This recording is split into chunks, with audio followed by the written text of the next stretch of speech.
여러분, 몇 년 전에 미국에서 굉장히 흥미로운 실험 하나가 있었습니다. 법의학자이자 초상화 전문 화가인 길 자모라라는 사람이 실시한 실험이었는데요.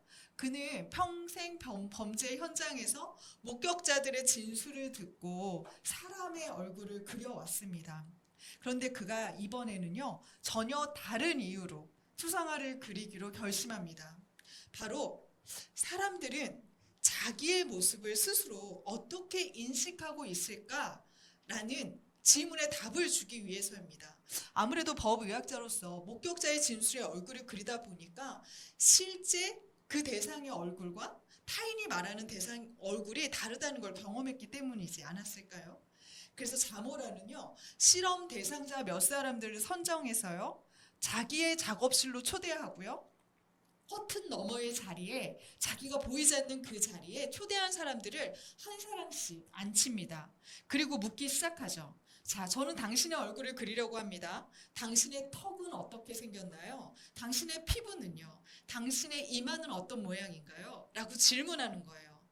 그러면 앉아있는 자들이 자신이 생각하는 자기의 모습을 묘사해 줍니다. 저는 늘 어머니가 너는 턱이 너무 크다고 저를 좀 비난하셨어요. 저는 나이가 들수록 이마가 자꾸 넓어져 흉해집니다. 얼굴 전체에 주근깨가 덮여 있어요. 이런 식으로 표현하면 그 얼굴을 그리는 거예요. 그런데요, 이 실험은 여기서 끝나는 게 아니에요. 사실 이 사람들은 정해진 누군가와 미리 대화를 한 후에 입장하도록 약속되어 있었습니다. 그러니까 이렇게 하는 거예요. 당신은 클로이와 잠시 대화를 나누고 입장해 주세요. 그러면 클로이가 똑같이 그 다음 사람 다음에 등장해서요, 앞 사람의 얼굴에 대한 질문에 답을 하는 겁니다. 자, 그녀의 이마는, 얼굴은, 표정은, 뭐 이런 걸 묻겠죠. 근데 그 사람이 나와서 말하는 거예요. 그녀는 이마가 참 시원해 보였어요. 주근깨는 약간 있었는데 꽤 매력적으로 보였고요. 미소가 참 따뜻하더라고요. 자모라는 이렇게 한 사람에 대한 두 개의 그림을 그 대상자에게 보여주는 겁니다. 하나는 스스로 묘사한 얼굴, 또 하나는 다른 이가 타인이 묘사한 얼굴. 놀라운 건 두 그림의 차이였습니다. 자신이 묘사한 자화상은 더 나이 들어 보이고요, 조금은 어둡고요, 뾰족하고 다친 인상이었던 거예요. 그런데 타인이 묘사한 얼굴은 좀 더 부드럽고 따뜻하고 살아있는 인상이었답니다. 그 모습을 본 실험 참가자들은 충격을 받습니다. 그리고 이렇게 말하는 거예요. 나는 늘 다른 사람들이 나를 미워할까봐, 싫어할까봐 너무 고민이었어요. 그런데 정작 나를 미워한 건 내 자신이었네요. 실험의 마지막 문장은 이렇게 끝납니다. You are more beautiful than you think. 당신은 당신이 생각했던 것보다 더 아름답습니다. 제가 그 문장을 보는데요, 제 마음이 갑자기 뭉클해지는 거예요. 마치 하나님이 저에게 하시는 말씀 같았기 때문입니다. 너는 아직 모르는구나. 네가 얼마나 괜찮고 멋진 사람인지. 저는요, 누군가 저를 칭찬하면 아니에요. 저 그런 사람 아니에요. 이렇게 말해요. 그런데 누군가 저를 조금만 비난할 것 같으면 마음에 딱 심지를 갖고 굉장히 당황하면서 저를 방어합니다. 왜 그럴까요? 제 안에 그 끝에는 사실 저도 부끄러워하는 저의 모습이 있기 때문이에요. 그걸 들키게 될까봐 저를 방어하는 겁니다. 여러분은 어떠신가요? 여러분 자신의 모습을 그 누구보다 잘 알고 있다고 혹시 느끼십니까? 혹시 저처럼 그 안에 깊은 곳 어딘가에 들키고 싶지 않은 나의 약한 모습을 갖고 계시진 않습니까? 자, 오늘 본문은요, 전혀 예상하지 못했던 이들의 반란을 보여주는 듯한 본문입니다. 세상 권력으로 보면요, 아무 힘도 없는 사람들, 자신의 가치를 스스로 도저히 찾을 수 없는 사람들, 하나님은 이런 이들을 통해서요, 세상의 가장 강력한 권력을, 그 권세를 무너뜨리십니다. 그리고 그 연약한 자들에게 이렇게 말씀하시는 것 같아요. 봐, 넌 이런 사람이야. 넌 아직도 널 잘 모르는 것 같아. 오늘 본문 1장 22절에서는요, 바로의 세 번째 계략이 등장하는데요. 우리가 읽은 것처럼 태어나는 유대 아들들을 모두 나일강에 던지라는 명령입니다. 왜 이렇게 히브리 남성들을 없애려고 하는 걸까요? 그들이 강해지면 자신에게 반역할까봐, 혹시 적군이 쳐들어오면 그들과 힘을 합쳐서 자기를 몰아낼까봐 애굽 왕은 두려웠기 때문입니다. 하지만 이 두려움의 대상에서 제외된 인물들이 있었죠. 누구였나요? 바로 여성, 딸들이었습니다. 애굽 왕의 눈에는요, 이 여성들은 자신이 원하는 대로 그저 움직일 수 있는, 감히 자신에게 반역할 수조차도 없는 매우 나약한 자들이었습니다. 하지만요, 바로는 이 여성들의 반란 때문에 완벽한 패배자가 됩니다. 그리도 두려웠던 반란이었는데, 그래서 그 많은 자를 죽이는 정책을 펼쳤는데요. 오히려 이 여성들을 통해서 히브리인들의 반란을 이끈 가장 큰 리더 모세를 살려내시는 하나님의 역전입니다. 자, 이전에 우리 지난번에 배웠듯이 남아 살해 명령은요, 산파들에게 매우 은밀하게 전해졌습니다. 그런데 이번에는 판이 달라요. 그 은밀했던 정책이요, 공개적으로 선포된 만큼 훨씬 더 노골적이고 훨씬 더 잔인한 형태로 드러납니다. 히브리인들이요, 아들을 낳으면 스스로 자기 아들들을 나일강에 던지라는 명령입니다. 얼마나 비인간적이고 잔인한 명령입니까? 그런데요, 이 잔인한 명령이 노골적으로 내려질 수 있었던 이유가 있었어요. 왜냐하면 이 정책이 자신의 백성 애굽 사람들에게는 지지받을 수 있는 꽤 괜찮은 정책이었기 때문입니다. 나일강은요, 애굽인들에게 생명의 젖줄입니다. 나일강은 보통 정해진 시기에 범람하거든요. 그게 6월에서 10월 사이라고 말해요. 그때 이 범람하면서요, 나일 머드라는 비옥한 흙이 농토에 공급되는 겁니다. 그래서 나일강 주변으로는요, 비옥한 농지가 굉장히 많았어요. 이곳에서 생량되는 식량이, 학자들은 애굽 전체 식량의 70% 이상을 감당했을 것이라 말합니다. 지금도 이집트는요, 이 나일강 주변으로 곡창지대가 형성되어 있다고 해요. 그러니 당시에 이 나일강이 주는 의미는 온 애굽 백성에게 얼마나 중요한 의미였겠습니까? 그래서요, 애굽인들에게 나일강은요, 그냥 강이 아니라 신입니다. 풍요의 신, 생명의 신이에요. 혹시 여러분 나일로미터라는 이야기를 들어보신 적이 있으신가요? 이 나일로미터는요, 나일강의 그 수치를 재는 도구인데요. 이 수위가 너무 높으면 홍수가 나겠구나, 대피 명령을 놔주고요, 시간이 지났는데도 차지 않으면 가뭄이 오는구나 라고 책정하는 거예요. 그리고 어느 정도가 차면, 수위가 정해지면 이제 범람 시기가 되었구나 라고 알려주는 겁니다. 그래서 이 수치를 보면서요, 올해는 세금을 얼마 정도 거둘 수 있을지, 언제 거두는 게 좋을지를 가늠했다고 합니다.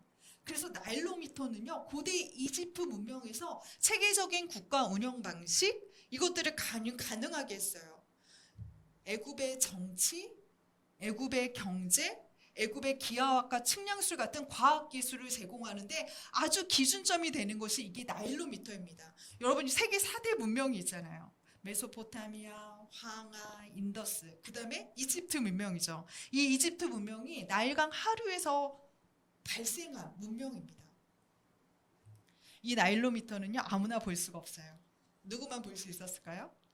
바로 왕과 사제 집단만 확인할 수 있었답니다. 왜 그랬을까요?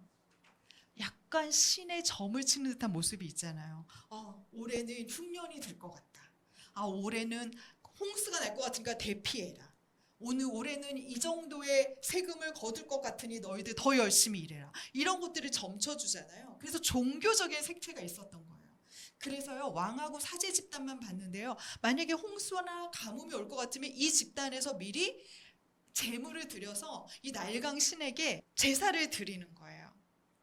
그래서 왕의 이 권력에 종교의 색을 덧입혀서요 통치권을 강화시키는 일을 이 나일로부터 나일강에서 이루어질 수 있었습니다.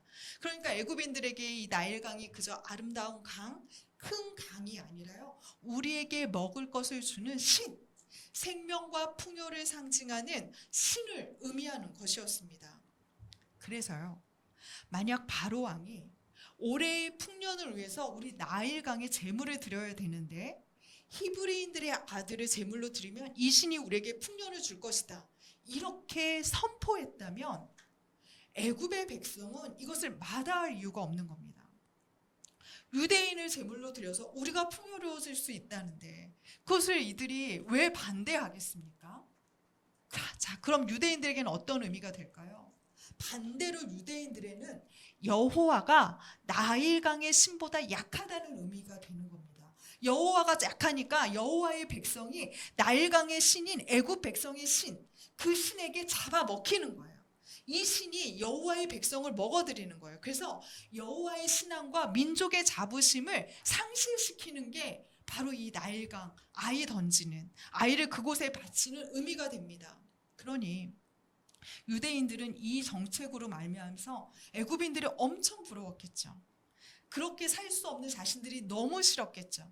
그리고 여호와를 섬기는 일을 등한시하게 되었을 것입니다.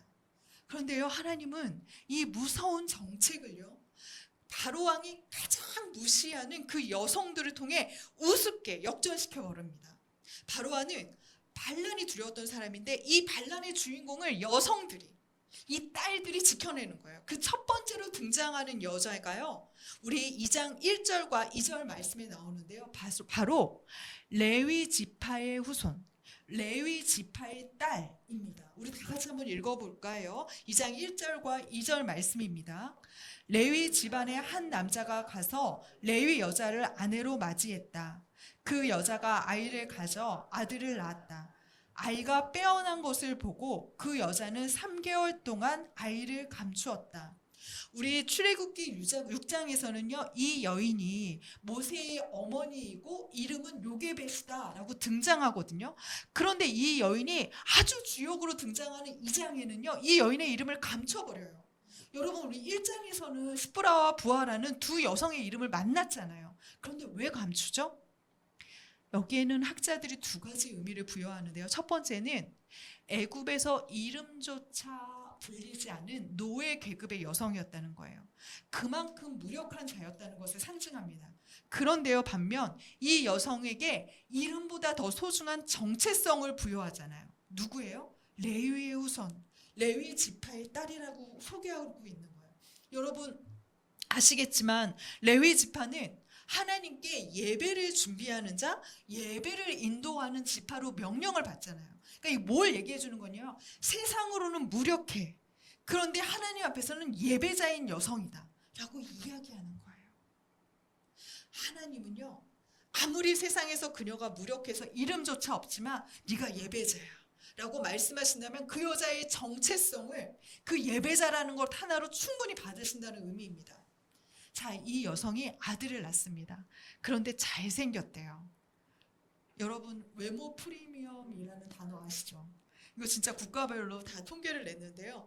잘생긴 사람일수록, 예쁜 여자일수록 연봉이 더 높답니다. 여러분들 엄청 받으시죠 다들? 제가 보니까 그럴 것 같아요. 그래서 실제로 외모가 좋다는 건 사람들에게 굉장한 선호도를 주는데요. 하지만 여기서 말하는 잘생겼다는 의미는요, 단순히 그 외모가 출중하다는 의미라고 해석할 수는 없어요. 이 의미는 그 아이 안에 무언가 특별함이 있다는 걸 발견했다는 거예요. 단지 요게벳이 아들이었기 때문이 아니라요. 저는 이게 그렇게 보이더라고요. 신앙인은요, 누군가를 바라보면 그 사람만이 가지고 있는 하나님의 형상을 보는 것 같아요. 그 사람에게 담겨있는 하나님의 뜻을 보는 것 같습니다. 그거는 신앙인에게 있는 힘 같아요. 그래서 이 어머니가 이 아들을 보면서 나일강에 버려야 되는, 복종해야 되는 아이가 아니라 이 아이 안에 하나님의 뜻이 있는 것 같은데? 뭔가 특별한데? 라고 보는 거예요. 그래서 이 아이를 3달이나 감추어 키웁니다. 근데 아이가 자라잖아요. 목소리도 우렁찰 거고 더 이상 이 집안에 아이가 있다는 걸 감출 수 없게 되었을 것입니다. 그래서요, 이 여인은요, 자신의 한계를 넘어서는 이 자리에서 하나님 앞에 드리기로 결심합니다. 그래서 갈대 상자를 만들어요. 여러분, 이 갈대 상자의 원어가 무엇과 같은지 아십니까? 노아의 방주와 같은 테바예요. 오롯이 성경에 딱 2번 등장해요. 노아의 방주와 이 갈대 상자에. 자, 그럼 이 두 가지의 공통점이 있겠죠. 어떤 거죠? 물의 심판에서 건져지는 자들이에요. 노아의 방주는 물로 심판했고요. 지금 이 나일강은 물의 심판이 있는 곳이잖아요. 이 곳에 이 방주에 들어가 있는 자들이 온전히 생존하는 것을 보여주는 겁니다. 왜요? 동일하게 역청과 진을 발랐기 때문이에요. 이 역청과 진은 물이 새어들지 못하도록 그 상자의 안과 밖에 바르는 거거든요. 근데 여러분 되게 놀라워요. 이 역청과 진이 신약에 가면 어떤 원어가 되는지 아십니까? 코페르라는 대속, 속죄의 단어가 됩니다. 예수 그리스도의 보혈로 바른 그 상자, 그 테바에 갇혀있는 자들은요, 어떠한 심판에도 살아남는 그 속죄의 의미가 역청과 진, 코페르라는 대속죄, 속죄라는 의미에 담기게 됩니다. 자, 이 신앙인을 레위 지파는요, 역청과 진을 발라 아기를 담궈요. 그리고 나일강의 갈대 사이에 둡니다. 이 아이는 흙수저도 아니에요. 태어나면서부터 부모가 유대인이라는 이유 하나 때문에 죽어야 될 운명을 맞이하는 너무도 무력한 아이입니다. 근데 이 여인은요, 이 아이를 무력하게 보지 않아요. 기도합니다. 하나님, 이 아이를 통해서 나일강의 신보다 하나님이 강하다는 것을 보여주세요. 이 나일강조차 하나님이 신이라는 것을 보여주세요. 라는 기도를 담아서요, 주님 앞에 띄우는 겁니다. 그런데 하나님이 이 아이를요, 거친 나일강에서 살아남겨요. 거기서 건집니다. 그 많은 동물들의 위협과 그 많은 거센 물결 속에 이 아이를 살려내요. 레위 지파의 딸의 기도와 그 믿음을 다 보신 겁니다. 그렇게 건진 아이를 하나님은 누구 앞에 두시는지 압니까? 바로 두 번째로 등장하는 여인인데요. 바로 애굽의 왕 바로의 딸 공주입니다. 우리 5절 말씀을 새한글 성경으로 다 같이 읽어보겠습니다. 시작. 이때 파라오의 딸이 목욕하러 나일강으로 내려왔고 시녀들은 나일 강가를 거닐고 있었다. 파라오의 딸이 갈대 사이에서 바구니를 보고 시녀를 보내 가져오게 했다. 왜 바로의 딸이 왕궁이 아니라 이 나일강 하루의 나일강 근처에서 목욕을 했을까요? 이 목욕하다의 원어는요, 몸을 씻는다는 의미라기보단 종교적인 정결 예식을 치르고 있다고 보는 것이 더 합당합니다. 그러니까 당시 고위층은요, 이 풍요의 신 나일강에 와서 자기의 몸을 씻는 거예요. 정결하게 하는 거예요. 자, 나일강이 어떤 신의 의미라고 했죠? 생명의 신, 풍요의 신이잖아요. 역사가 요세푸스에 의하면 이 바로의 공주는요, 아들이 없었다고 해요. 그래서 아마도 아이를 낳기 위해서 이곳에서 정결 예식을 치르고 있었던 게 아닌가라고 해석하는 학자들이 있습니다. 만약 그랬다면 그 아기를 바라보는 순간 이 여인에겐 어떤 의미가 됐을까요? 상자를 딱 열어요. 그런데 그때 아이가 으앙하고 울고 있는 겁니다. 그리고 그 아이를 품에 안습니다. 그 여인에겐 어떤 의미가 될까요? 보세요. 나일강에 버려진 아이들, 그 안에서 살아나서 자기에게 온 아이입니다. 그러면 신이 내게 준 아들이 되는 거예요. 내가 아들을 위해 기도했는데 신이 살려서 내게 보내준 아들의 의미가 되는 겁니다. 그 아이를 보고 이 여인이 히브리인의 아들이라는 걸 단번에 알았잖아요. 죽을 수밖에 없는 운명의 아이가 살아나서 내 품에 왔다는 건 이제 내 아들로 키우라는 신명이 있었다고 해석하지 않았겠습니까? 그렇게 그 아이를 안는 순간, 그 아이를 향한 불쌍함과 연민, 신의 의미를 묻는 그 순간 또 한 명의 여인이 등장하죠. 바로 누구예요?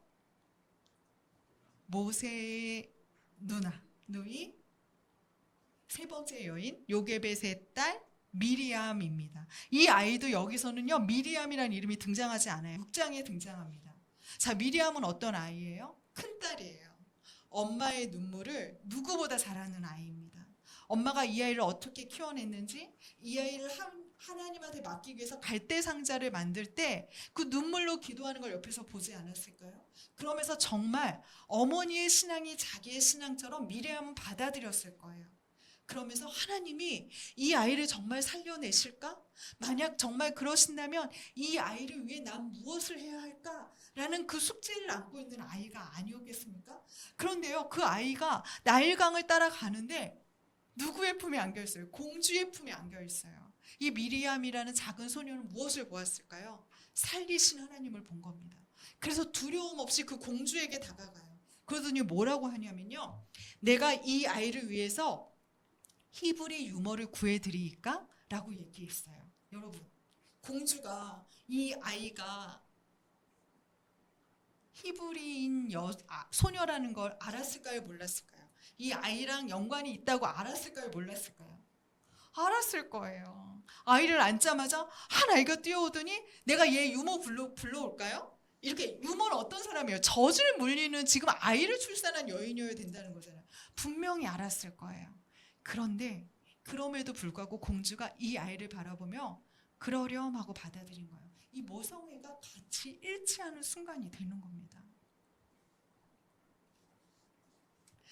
그래서 9절을 보면요, 이 소녀의 요청에 응할 뿐 아니라 무엇을 해줘요?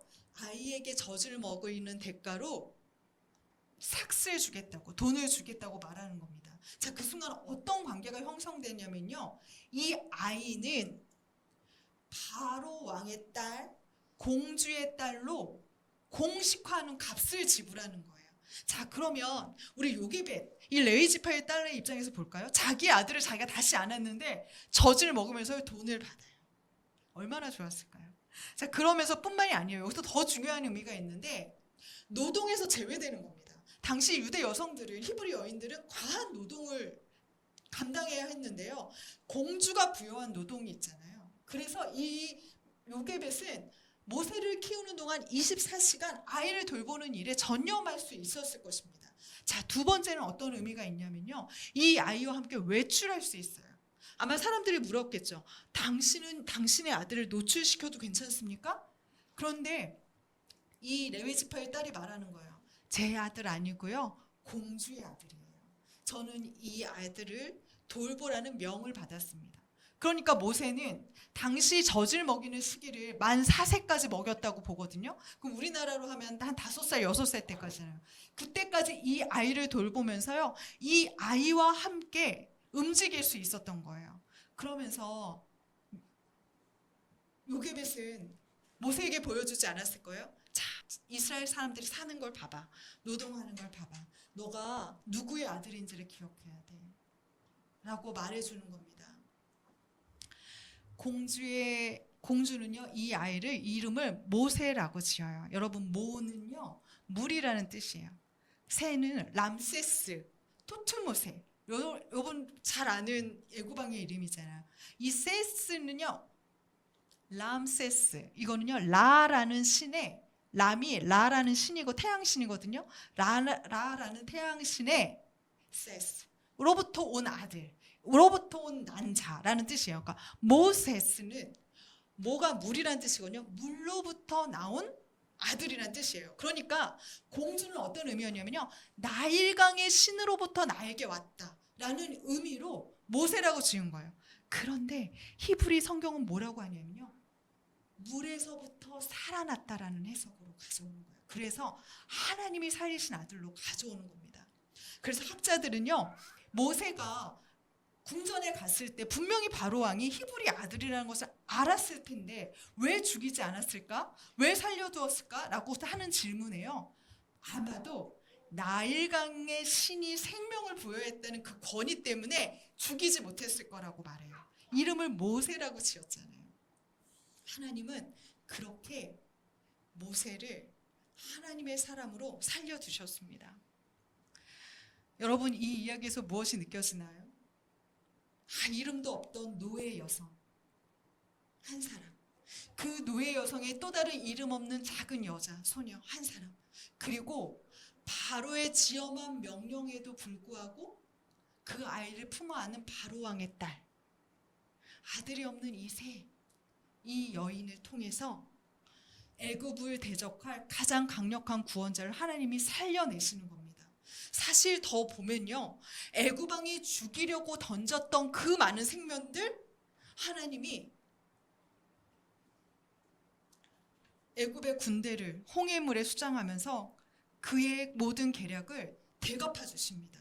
죽이려고 던진 물에서요, 아주 강력한 구원자를 생성해내세요. 뿐만 아니에요, 모든 유대인들의 아들들을 죽이려고 했던 그 애굽 왕의 명령을 비웃듯이 우월정, 애굽의 장자들을 모두 죽이는 일들을 하나님이 보여주십니다. 어떤 목사님은요, 이걸 보면서 하나님의 유머래요. 너가 악한 계획을 세워 그 악한 계획이 다 다시 너를 향해 갈 거야 라고 보여주는 반전의 하나님을 보여내 준다는 것입니다. 이름도 없는 무명의 여인들, 아들도 없는 왕실의 여인을 통해서 하나님은 애굽의 체제를 붕괴시키고 역전의 용사로 그들을 세우시는 아주 반전의 하나님을 우리는 경험하게 됩니다. 주님이 여러분의 상황을 역전시키실 거예요. 그것을 믿는 것이 예배자입니다. You are more beautiful than you think. 다른 사람이 아니라 여러분 자신이 정작 여러분을 작게 여기고 있는 것은 아닙니까? 하나님은 여러분 곁에서 끊임없이 말씀하실 거예요. 너는 멋지고 이미 충분히 아름다워. 너의 이름이 유명하지 않아도 돼. 네가 예배자라는 그 정체성으로 너는 이미 충분해. 내가 너를 통해 모든 상황을 역전할 거야. 죽이려는 나일강에서 나를 구원하시는 하나님을 여러분은 분명 경험하실 것입니다. 그러니 여러분의 약함을 자랑하십시오. 그 약함으로 온 세상이 주를 알게 될 것을 꿈꾸십시오. 요게벳의 신앙, 그 신앙이 오늘 여러분의 신앙이 되어야 합니다. 우리 이 시간 약할 때 강함 되시는 주님을 좀 찬양했으면 좋겠습니다. 우리를 통해 하나님의 강함을 드러내실 그 하나님의 믿음을 회복했으면 좋겠습니다. 우리 기도해야 하는 마음으로 주 앞에 이 찬양을 올려드리겠습니다.